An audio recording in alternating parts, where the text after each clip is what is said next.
Welcome back to the Conference USA Roundtable. I'm your host, Jake Bolden of the Blue Raider podcast, and joining me today is four other Conference USA Roundtable members, and I'm very thankful for three of them in particular because of the amount of shakeup that we're going to have these last 2 weeks in football, as a lot will be decided in these final games. And then, of course, I've got Jake Gibson with us from Pause Up Podcast, where us and our 5-win teams can pout our way through these last 2 weeks. So I'll leave us to the back end here because there's a lot to talk about this weekend in particular. And I'm talking mostly about the matchup that is the Western Kentucky visiting the Liberty Flames in Lynchburg, Virginia. A lot hinges on postseason potential there. Liberty obviously has to win to stay in any sort of conversation for that. If you're Western Kentucky, you have to win out the rest of the way. So I'll give the floor to the home team this weekend that is the Liberty Flames. Ben Reynolds from Fan the Flames Football Podcast. Ben, so much to look forward to this weekend. What are you expecting to see? What's got to happen? I know you came in thrilled with that big win you had on Saturday. Oh, gosh. Oh, boy.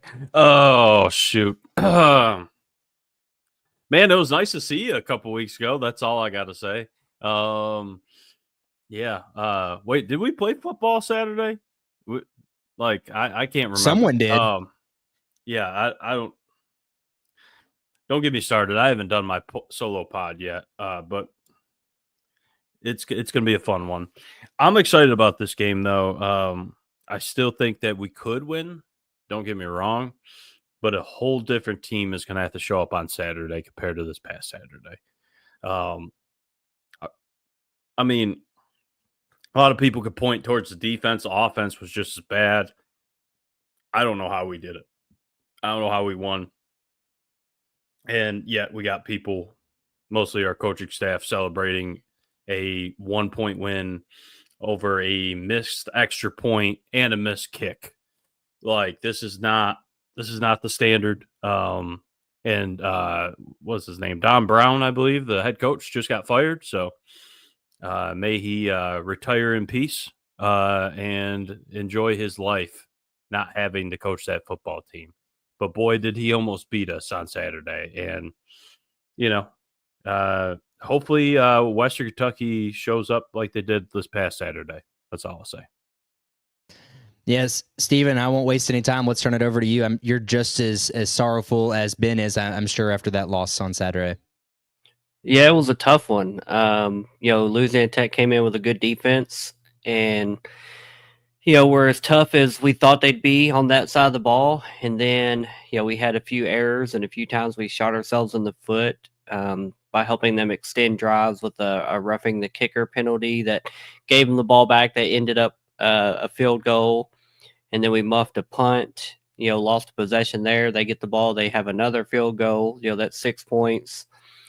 We go for it on a 4th down from the 5-yard line, instead of taking the 3 points in a low scoring ball game. So just a lot of swing points there that, in hindsight, obviously clean up your errors and, take the points, and you're in position to win a ball game on that final drive when we were trying to go down. And, at that point we had to get into the end zone, but it was just a tough game. I think Louisiana Tech offensively, kind of flip their script. They're a more pass heavy, more pass reliant team, but the script now is, challenge our run defense. If you can win on 1st down and 2nd down against us, it can be a long day, and it can be tough for us to get off the field if you're in 3rd and short and 3rd and manageable all day long. So, that was a good recipe. All the things that went wrong, and then them holding the ball, almost 2-1 on offense.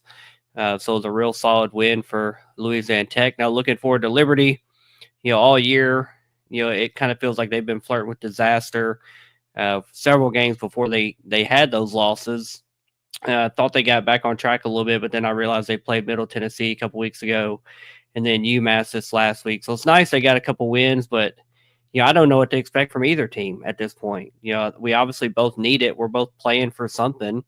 To try to get into the championship game. But it's really going to depend on what team shows up. Both of us are not, coming into this game riding a high, even though they're coming off a win. We're coming off a tough loss. But It should be an interesting game. I think if we both play to our potential, it can be a really good game.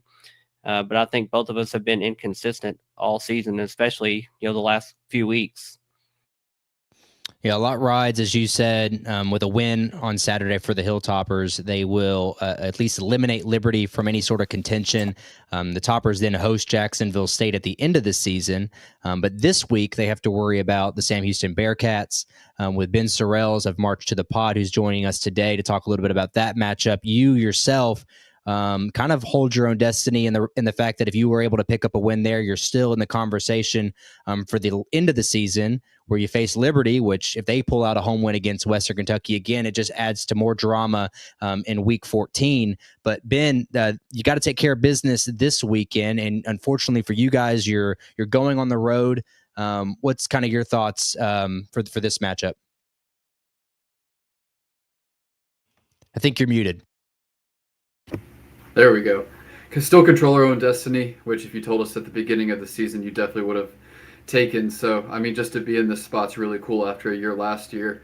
Going to be a really fun matchup with Jack State. I think it's kind of strength on strength. I think a lot of us agree Jacksonville State might be the best offense in this conference right now, or maybe the hottest offense in the conference at least. Then you match up against probably the best defense or the hottest defense in the conference right now with our defense. And so it'll be a strength on strength there. Our defense has only allowed 2 touchdowns the last 3 weeks. Albeit against some of the lesser opponents in Conference USA, but still only giving up 2 TDs in 3 weeks is really impressive.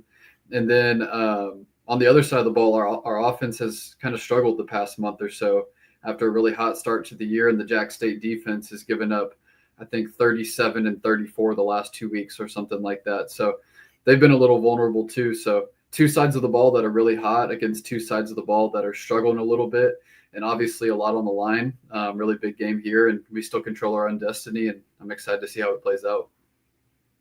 How much of a chance do you give Sam Houston these last 2 weeks? To win both games, I think it's going to be really difficult. I'd probably put that at 30-40%. That's going to be really tough. I think it really comes down to, can the offense start to click? And we finally started to see a little bit of it in the second half against Kennesaw State. You put up 250 yards and 20 points in the second half / overtime against Kennesaw. So you started to see it come along. That was the first game Hunter Watson was healthy the entire game since UTEP. So it was good to finally get him back, get him healthy. And he finally looked like he was starting to get his legs underneath him. So I'm hoping that progression they showed at the end of the Kennesaw game and Hunter Watson kind of getting his feet under him can help this offense and lead us to 2 more victories. Well, while everyone else is having their fun at the top of the conference and they're all excited about playing for a conference championship, both Jakes here and our fellow representative schools are playing to be the best of the worst. Louisiana Tech, I wish Evan was here to kind of celebrate his win on Saturday, given that they've won 4 games for the first time in 4 years. I'm sure he's ecstatic about that. Mardi Gras might come early for the fans down in Ruston. Jake, this weekend we both have matchups against our fellow bottom half teams. You have Kennesaw State on the road. We have New Mexico State at home. These last couple weeks is always interesting for teams that are no longer in the playoff, or none of us are in the playoff contention, but in the championship contention for that matter. It gets interesting. So I can tell you from our boat, but I want to hear from you, Jake, about the FIU Golden Panthers. Are they going to be switching things up? Are they going to try new things? Are guys going to start playing those final games because they're not going to lose their red shirts? What is FIU going to do these last 2 weeks? Yeah, I definitely wouldn't be surprised if they give some of the freshmen more opportunities to get time on the playing field. They actually did that in the loss to Jacksonville State. In a way, it's just, I would assume, trying to confuse Jacksonville State's game plan heading into the game. And I say that because FIU's leading rusher was Devontae Lyons, who had, to my knowledge, had not taken a snap or has taken some minimal snaps at the end of some games this season. But yeah, to say I was caught off guard and Kevin was, that Lyons was getting as many reps as he was in that game, we were very surprised. And he actually almost hit 100 yards rushing, which would have been awesome because we still don't have a 100-yard rusher in a single game this season, which stinks. But that loss to Jacksonville State was tough. FIU's offense was already coming off a heater against New Mexico State the week prior, and they actually carried that into this game against Jacksonville State. They found something they liked against their defense. They kind of exploited it for the majority of that game up until the very end. Their defense obviously had the near impossible job of limiting Trey Stewart, but for the first half, they actually did a great job doing that. As the game progressed and as we got into crunch time in the fourth quarter, Trey Stewart started to break out a little bit, and ultimately Jacksonville State took the lead late. FIU had to make a final drive. I could have sworn there was a hit on our wide receiver Eric Rivers that I feel like should have been flagged for targeting. They reviewed it; it was not, and FIU lost that game. So, yeah, for the I believe it's now going to be the 5th year since 2019 that FIU will not be in a bowl game, but they are still playing for pride. I mean, after back-to-back 4-8 seasons, you can at least hope that they can get to five wins to close out the season, to at least see some form of improvement. I feel like none of us would be happy if they went 4-8 for a 3rd straight year, and thankfully they do have a pair of very winnable games. Obviously, taking on Kennesaw State this upcoming week. The fact that we're favored by 9 points on the road scares me, because it reminds me of the UTEP game where we were favored by a lot and we laid an egg. And then obviously we take on Middle Tennessee on senior day to close out the season at Pitt Bowl. It should be a fun one. Obviously both teams are probably going to be fighting for that 5th win at that point. And we'll see what happens. But yeah, I wouldn't be surprised if they start playing some of their freshman guys. Obviously you'll still have players like Kewan Jenkins and Dean Patterson, Eric Rivers getting reps, but based on what we saw of Devontae Lyons, for example, on the running game, I wouldn't be surprised if they start feeding him the ball more. He is a freshman, so hopefully he'll blossom into something great that we can just try to work with. But I mean, you look all around college football, so many coaches are getting canned left and right. Our big rivals in Boca Raton, FAU, they just fired their head coach earlier today, so that was interesting to see. I mean, it's tough to say what FIU is going to do. If they don't win another game, I think there's a good chance. If they get to 4-8, I still think there's a good chance. If they get to 5, if they get to 5 games, I don't know. Then it becomes a coin flip, in my opinion. We just don't know what they'll do.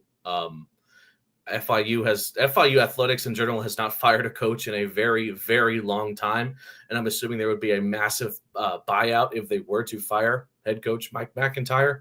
So we'll see, but obviously a very disappointing ending to this season. I thought FIU had a very favorable schedule, all things considered, and I still stand by that. Obviously, none of us knew at the beginning of the season how good Indiana was going to be when FIU took them on, but I still felt comfortable that they'd lose that. But beyond that, man, that FAU game was winnable. Monmouth obviously was winnable in FCS school. And then you had matchups against UTEP and whatnot that the FIU couldn't cash in on. So disappointing season. And it sucks that, once again, we won't be in a bowl game and continue that streak since 2019. Well, a great segue with the coaching carousel talk about what happened before I talk about MTSU for a second. What happened in Kennesaw. The Brian Bohannon story in and of itself is quite the drama filled, given the fact that he was first announced that he would be stepping down, and then evidently there was some miscommunication within that room that he was actually just, or he didn't understand what he was accepting terms to, and it turns out he was fired. A lot of players are on it, or have got Coach Bohannon's back.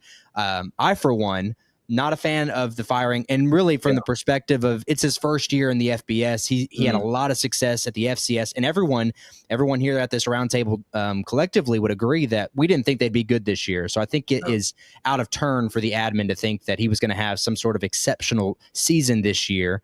And as we saw a sign of it this Saturday with the overtime win against Sam Houston, that the talent is potentially there, but he has to have years to get his feet underneath him. I would have thought maybe if he had the same events of next season that he had this year, he goes 1-11 or 2-10, then maybe you exercise the right to fire him. But I thought they pulled the trigger way too quick, especially considering their one win was against an undefeated team in Liberty, a reigning champion. So again, that's my 2 cents, and I'd love to turn it over to anyone here that has 2 cents on that same issue, because it blows me away, and I think Bohannon will land on his feet somewhere.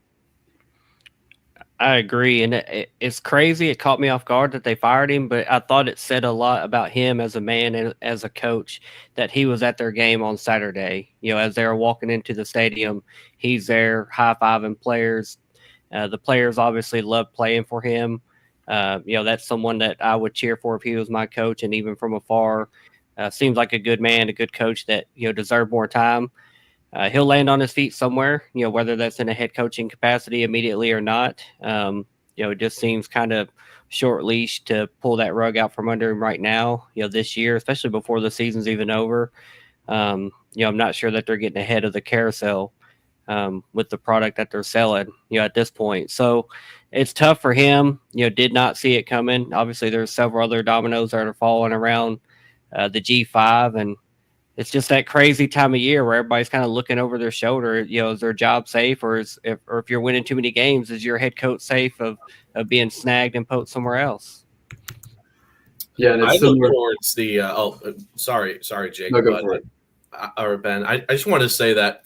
Well, it's ironic because I look towards the lack of success that Sam Houston had in their first season in FBS, and how they were and how the players still rallied around their head coach, and they've obviously been able to turn things around in year number 2 and are potentially a CUSA championship contender. And while I'm not saying that may or may not have happened with Kennesaw State, but it just feels like giving him not even a full season in the FBS level, but to not even give him just a full year, considering everything he did for them in FCS, the way they had postseason success.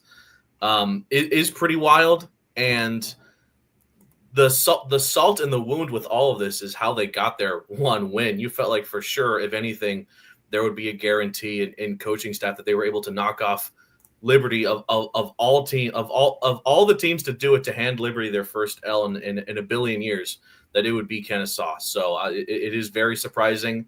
It leads to a weird statistic that I believe every FBS team who's named the Owls has fired their head coach in this season. You have FAU, you have Kennesaw, you have Rice, and you have Temple. I don't think I'm missing another, but it's a weird circumstance for sure. Yeah, and I was going to say something similar to what you were saying, Jake, just that we could have very easily made the same decision last year.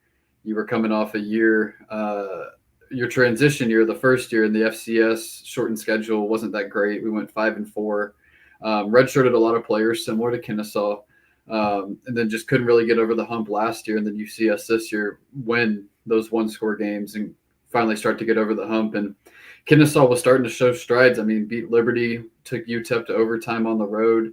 They were obviously kind of on an emotional high after the firing of their coach, but they played us really tough. So it's a team that if you kept that all together next year, and I think they were going to return 80-90% of what they have, they were a team that I think could have competed next year, maybe not win the conference, but have a shot to make a bowl game. So I was definitely surprised by it, just knowing we could have made that same decision a year ago, and I'm glad we didn't. Yeah, a lot has to be said for what went on there in the admin room, and that conversation must have been like with Coach Bohannon. And the only thing that I think really has put Kennesaw, I said to my group at Go Middle here that this is going to set that program back 5 years, and not just because they're firing their coach and because so many kids are transferring. If you make the right hire, things will turn around. But the admin doesn't have any sort of contingency plans in place to really improve the circumstances for whoever the next head coach is. They have nothing in the works for facility upgrades. Obviously, the next coach that's going to be going there, it probably has a negative appeal of what the admin is, because you just fired your coach in the middle of his first season. Like, the optics aren't great for the next coach. And so luckily for whoever it is, you're going to be in a hotbed of recruiting. You're at Atlanta, Georgia. You're going to find plenty of athletes to fill a roster there. But unfortunately for the Owls right now, I'm afraid that this is going to be detrimental to their success early on as they've made this transition to the FBS level. So we'll see. who that hire is. I'm sure a lot of eyes will be turned there to see who that is, because Conference USA is kind of the battleground for these new coaches who want to move up to the P4 level, as we've seen.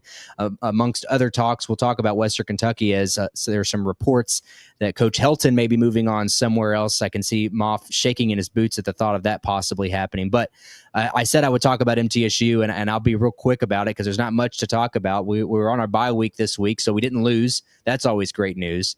The last time we were on the field was against Ben's Liberty Flames, which not the outcome we were looking for there. We were talking all week that if you can catch Liberty sleeping, because it seems like they've been sleepwalking this whole season, that maybe you can still put yourself into a 6-win situation, because you got New Mexico State this weekend, and then you end the season on the road in Miami against FIU. And I had written that game up at the end of the season as a potential battle for the 6th win for either one of us to get to the bowl game. And unfortunately for both of us, we have losses on our schedule that we weren't able to overcome to get us there.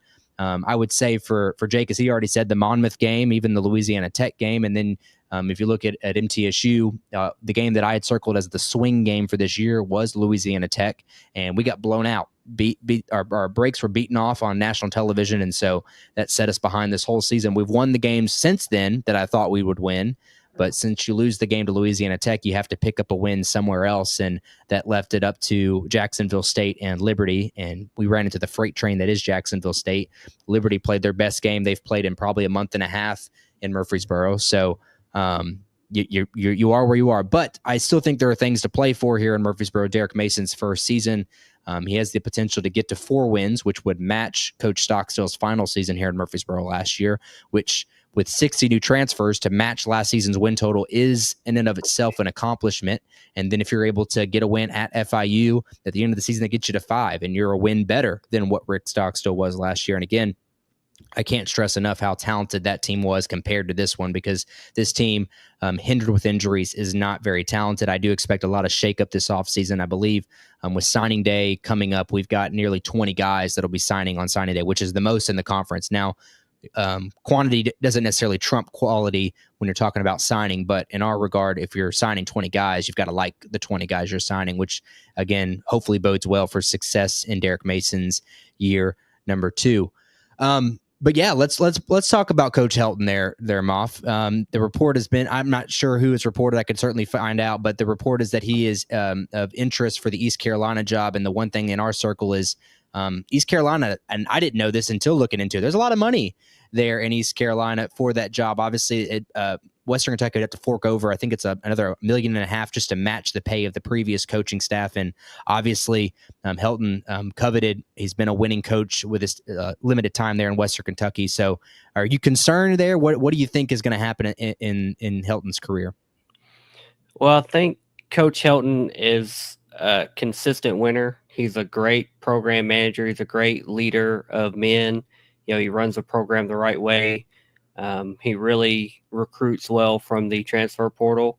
He fields an offense that kind of recruits itself, and finds those playmakers that are underutilized in other programs, and they want to come play for him because they know they're going to get opportunities to showcase their talents and possibly go to the next level. The whispers and the interest of Coach Helton getting poached have been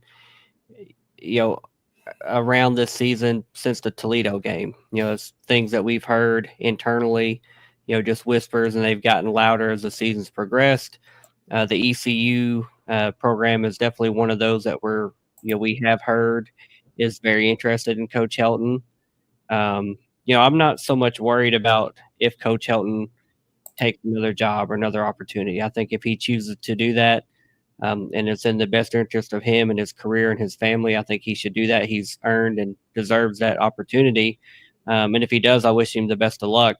My attention, I think everyone's attention and focus would immediately go to who is the hired replacement. And, our athletic director, Todd Stewart, has a really solid track record of making good hires during his tenure as athletic director here at Western Kentucky. So, I know the short list of replacements, I could probably name 3 or 4 of those, and most of those are familiar names to Western Kentucky. They've been through here and passed on to other places.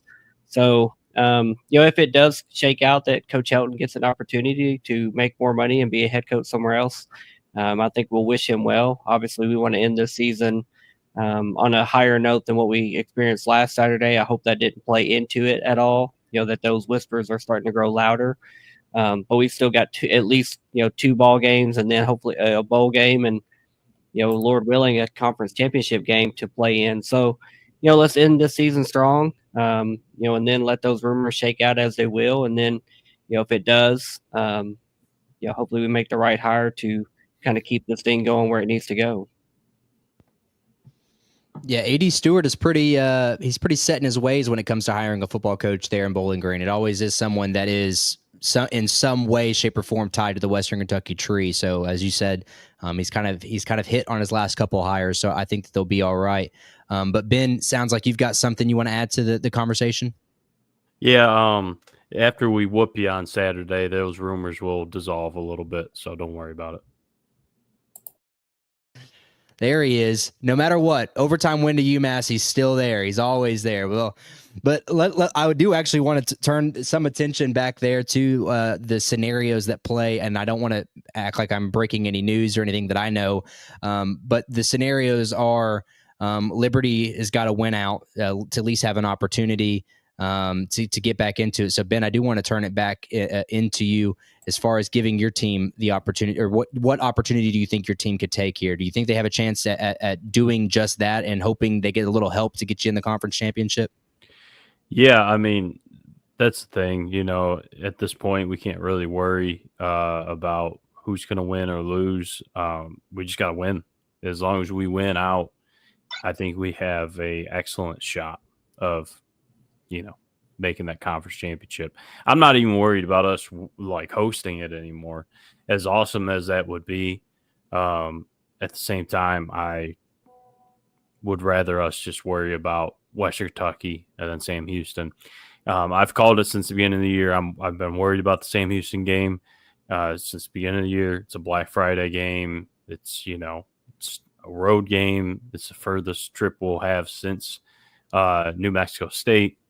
So it's just going to be a whole thing there. But I'm looking forward to this Saturday, and I'm hoping that we see a different team. They're at home.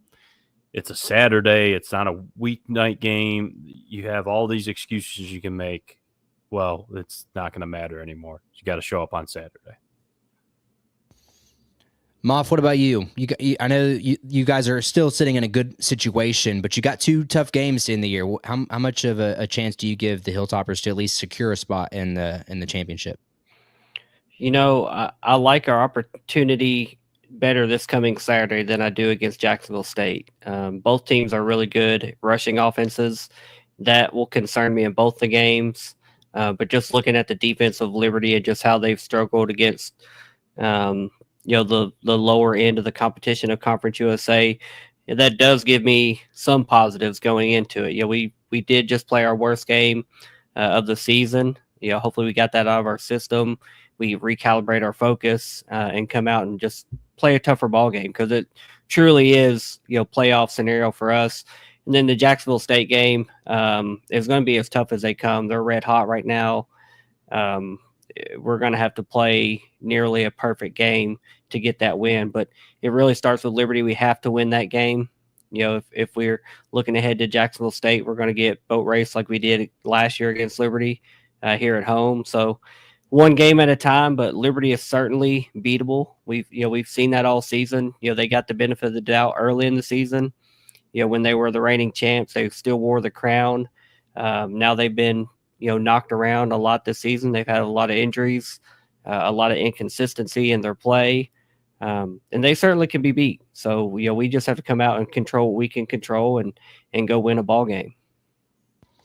Well, Caleb Williams, host of the 700 Pelham Road podcast, isn't here to defend or make his case for Jacksonville, but we all agree that they are very hot right now, and obviously that rushing attack with Tyler Huff and Trey Stewart is lethal as it's run through the conference thus far with 6 straight wins. Jake Gibson, I'll turn it over to you. How do you see from our perspective? Because it doesn't matter for our programs, but we are a round table. How do we look, or how do you look at these last 2 weeks? If you had to put all your money on the line here, who do you see in the conference championship after these last 2 weeks? I think it's definitely going to be between Jack State and Western Kentucky. The only thing that can flip around is who's going to host. But I think that this is still going to be Jacksonville State's. I'm going to say they have a good opportunity. I'm still a big believer in Western Kentucky. I mean, we knew that Louisiana Tech had a pretty good defense.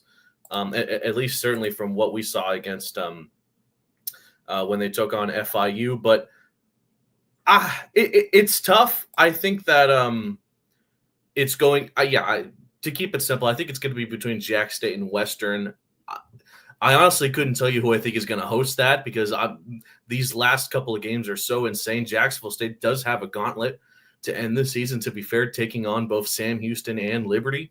So a lot can be decided by those two games. So I still want to believe that Western Kentucky is the cream of the crop in Conference USA. I mean, I still think Veltcap is an amazing quarterback. He just struggled against, I would like to say, a pretty solid defense in Louisiana Tech. But I do think that Sam Houston does have a decent shot to get in, but I still have so many questions about their offense, even with or without Hunter Watson. They haven't looked 100% in a while. And I think my prediction at the beginning of the season was either Western Kentucky or maybe Liberty, but I'm still going to go with Western Kentucky at the end of the day. And I do think they're going to take on Jacksonville State. I do think this loss against La Tech might have slipped up their chances of hosting, but if I'm not mistaken, Western is still a very solid road team. So I would have faith in them regardless of where the game is. Yeah, I think that's exactly where my head's at as well. Jacksonville State, I think, is by far the best looking team. I know they had a little issue with your Golden Panthers this last weekend, but other than that game in general, they've looked great. I think that it's theirs to lose at this point, or at least their bid to lose at this point. I do like Western at Liberty just because Liberty has been notorious for playing to their competition this year, other than MTSU, obviously, with a 20-point win on the road. But I think, and also the fact of a Helton team going back-to-back weeks of underperforming, I think is very unlikely. But again, the rumblings of the coaching carousel, I don't know if that plays into what happened there on Saturday. I'll be honest, I didn't watch that game in its entirety, but the score certainly was shocking to hold Veltcamp to just 152 yards. And the rushing attack just wasn't necessarily there from the Hilltoppers. But Ben, I know you said in our private chat here, you've got a bold prediction to make about another team at the top. Yeah, I've already put it in a chat with some Liberty fans. So I'm going to just say it here out publicly. What happens when Louisiana Tech makes a bowl and they beat Arkansas this weekend by 3? What happens? What's going to happen in our conference when that happens? Just saying. As a fan of someone whose team also had to take on Arkansas late in the season last year, which costed them their bowl eligibility, I wouldn't count on it. Well, it does get interesting if in that scenario if La Tech does make a bowl, because there's 4 CUSA bowl tie-ins, and so it'd be interesting to see what the 5th game would be, because right now there's the Bahamas, Hawaii, New Orleans, and Frisco, and so if you add a 5th team to it, I wonder how that shakes things up from a bowl perspective. Yeah, that might. I don't know how many teams are going to be bowl eligible for Sunbelt this year, but we might tie them if that happens. That's not looking good for the Sunbelt this year. They're all beating each other up. So I'm just saying, because they shouldn't overlook Arkansas for Kennesaw. Yeah, they finished the year with Kennesaw, who just fired the coach.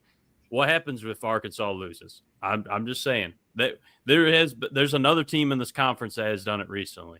Right. Let me just, if I can interject about what would be the most Conference USA thing ever to happen, or really the most Louisiana Tech thing ever to happen, is that would happen. They would beat Arkansas and then they would turn around and lose to Kennesaw State in the last week. That's exactly what would happen. And Sonny Cumbie already on the hot seat, but to think that that could potentially happen, that would be the most Conference USA and Louisiana Tech thing ever to happen. So, guys, let's turn our attention to we do our weekly pick'em, and I want to bring this up now because Ben, you're kind of on the naughty list amongst the roundtable here because showed us this last week, and it was an easy week for the most part. You had the upset of Louisiana Tech upsetting the Hilltoppers, but fortunately for everyone, that's what everyone picked, or everyone that participated for that matter. So, Ben, you're falling behind. Do you see an opportunity for you to gain those 10 points these last 2 weeks? Yeah. Once Louisiana Tech beats Arkansas, I'll be right at the top. Don't you worry about that. Get it together, Ben. Yeah, get it together, Ben. Yeah, okay, Jeremiah. I feel like I'm getting attacked by Jeremiah on all sides. I'm getting attacked by him texting me saying I need to fix my headset. And now oh gosh, I tell you. You're lucky I love you, Jeremiah. Drove 7 hours to see just you. Aww. Not the Liberty Flames, I can tell you that much. But our other Ben, you're missing out yourself. You got to make up some ground here these last 2 weeks. What are you going to go full underdogs? Kind of going scratch. I did pick Sam Houston this week against Jacksonville State. I feel like most people, maybe not everybody, but most people are going to pick Jacksonville State, and I think we're a 6.5 point underdog. So does that count as an underdog win? It's there are guidelines for those that do keep up with it. Our guidelines for underdog is the Vegas betting odds are 3 points or greater. So if you're plus 3 or greater, then you're considered an underdog. Yeah, so maybe I can catch up there with a big Sam Houston win. So that's kind of what I'm banking on this week. I've hovered right in the middle of the pack the entire year, having been bottom 2 or 3 and haven't been at the top. So just kind of like it there in the middle. Well, I will say at the end of the season, we are going to be getting Conference USA Roundtable merch, and it's going to say "Get it together, Ben" on the front. I think that's a good catchphrase for this roundtable, and it seems to sell. So, but in other news, as well as extracurriculars for the roundtable, you've got playoffs starting for our fantasy team. The Derek Mason's vest did not make the cut to the playoffs, but we do have some representatives here that will be participating in it. The Pause Up podcast. And then we've got March to the Pod. And then, of course, you got 2 Liberties competing against each other in the first round with Montview Militia. And then you've got Ben, fan of the Flames. So, guys, any shakeups these last 2 weeks with the playoffs intact? Yeah, I mean, I was on a heater. I think I was like 9-1 coming into this last week. And then 2 of my players got hurt in like the first quarter. And I think I was playing Ashton Genty, and that just didn't work out well. So, need to get back on a heater and get out there. I had Hunter Watson starting majority of the year. Haven't played him the last 2 weeks, and so trying to figure out what to do at quarterback. I had Louisiana's quarterback. It looks like he's out for the year now. He was one of the 2 that got hurt. So trying to figure out what to do at the quarterback position. Well, who has Trey Stewart? I'm really interested to know who has Trey Stewart in this league, but my Sunbelt quarterbacks keep putting in the work for me, so I appreciate that. I didn't think that Tulane's defense would be like the MVP of my squad, but that's what they've become, along with their running back Maki Hughes. He's been hard carrying my team, and you know what? I really appreciate it. I didn't even think that Tulane was going to be an amazing G5 squad, but I think they might be one of the best. They're competing with like Boise State, if I'm not mistaken, for that top spot, and maybe even a playoff berth. So we'll see what happens there. But yeah, I've looked to sign and get rid of a couple of players here and there. I did see another league who had like a sort of like online. Someone did a G5 league, and this one guy pretty much selected all of Army, and he's just crushing everybody he plays against. And God, it just makes me wish that I had thought about doing that, but I'm doing pretty good. I have a good quarterback duo with Barnett from James Madison and Aguilar from App State, and they put in great numbers. But yeah, Tulane, they've been pretty much my savior all season long. Ben, any shakeups this last 2 weeks for you to take home the crown? You've really, you and both Bens really have been dominating the fantasy football this season. So you doing anything special these last 2 weeks to put yourself atop? I have Ashton. That's all I need. That's what I ran into this week. Yeah. Yeah, that seems to be a pretty safe play. As Jake was just mentioning, I had Army's defense, and that was kind of a for sure win for me for most of the year. They would throw up a plenty of points for me. So, yeah, I would like to thank again Sidelines Louisiana Tech for just gifting me Ashton Genty, like crazy. Let's draft. Goodness, I can't even remember who they drafted. Crosby, the running back for Louisiana Tech. Yeah, let's draft him. Appreciate it, really do. Wild pick to say the least. But guys, that's a lot of football talk. Basketball season is underway. A lot of us here covering each of our respective schools there. Where's everyone's heads at with basketball? Are we impressed with what we've seen? Is there much left to be desired? What are we seeing from our respective programs? Our non-con has been hell. Our non-con schedule has not been great for men's basketball so far here at FIU. It was a disappointing game against Rice, and then they even lost to Southern Utah. They did destroy Florida National, which is pretty much what I assumed they would do, because Florida National, to their credit, they did play their guts out. But I mean, I believe they're NAIA or something along those lines. So FIU should have won big, and they did. Funnily enough, our women's team also took on Florida National, and they beat them by over 100 points, which is crazy. It was like the largest win in program history like a week ago. So I think I believe they're currently taking on the Howard Bison. They're losing to them as well. They have an interesting mini tournament they're going to next week over at FGCU, which is obviously a really good basketball school there. In Fort Myers, they have a couple of interesting matchups. But the one game that everyone's circling here at FIU, I know the Ocean Bank Convocation Center is going to be packed for this one, is on Wednesday, December the 4th, when they take on FAU. It's going to, especially now that we know that FAU is not unbeatable, considering they got bested by Charleston of all teams not that long ago. So we're definitely going to have to pack the bank for that one. Regardless of how the rest of the season goes, if we can say that we knocked off FAU, that's going to feel really, really good. Yeah, I can go next. On the men's side, it's kind of been hell also, just from a scheduling perspective. You go at Utah, at Tarleton, at Baylor, at Lamar. We have one Division I home game in the non-conference. And then we also have road trips to Pitt, Indiana, some other really tough schools. And right now we're down to 8 scholarship players. Just have really been hurt by injuries. But with all that, I think the team has looked pretty good. You were tied with Nevada kind of midway through the second half. Nevada's a really good team, beat Washington, beat Santa Clara by 30. So they're a really good team. Baylor was rough, lost by 35 there. But you beat Tarleton by 30. You beat Lamar by 15 with 8 players. 2 of those were true freshmen. Should get 1 or 2 back within the next week or two. But if they get healthy, I really like what they have. And on the women's side, we were picked last in the preseason poll, but I think they've looked pretty good to start. They beat Seattle wire to wire by about 15 at home. They were down by 8 at Kansas with 4 minutes left and forced 30 turnovers. Kansas had 30 turnovers against us, which was pretty impressive. And then Rice, who won the AAC last year and was picked second this year, we were tied with them with 2 minutes to go. Yesterday it was. So women's team kind of looking a lot better than we expected, and the men's team just needs to get healthy and get out of this crazy non-conference schedule we have.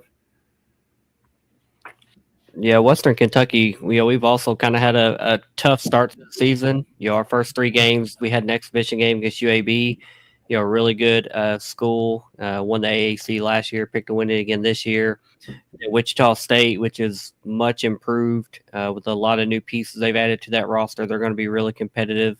Then Grand Canyon, which also was an NCAA tournament team last year. So really tough first 3 games, lost all 3 of them. But have gotten a couple wins now. Played a really good Lipscomb team on Sunday and got that win.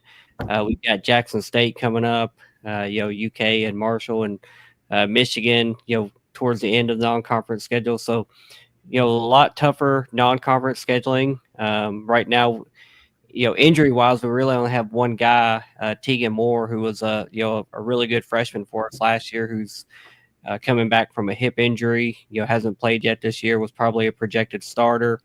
Would love to have him back in the rotation. Potentially starting. I think he'd be a huge piece to add to this team of pretty good talent. I really like where this team can go. Especially if you want to compare where we were last year at the beginning of the year and how we ended the year. All the pieces are there for this team to be really good. But we've definitely had a tough schedule and, played a little bit inconsistent, but I still think it's a really good team and we've got a shot to, have a good, end of the non-conference and then go into conference play and have a good year.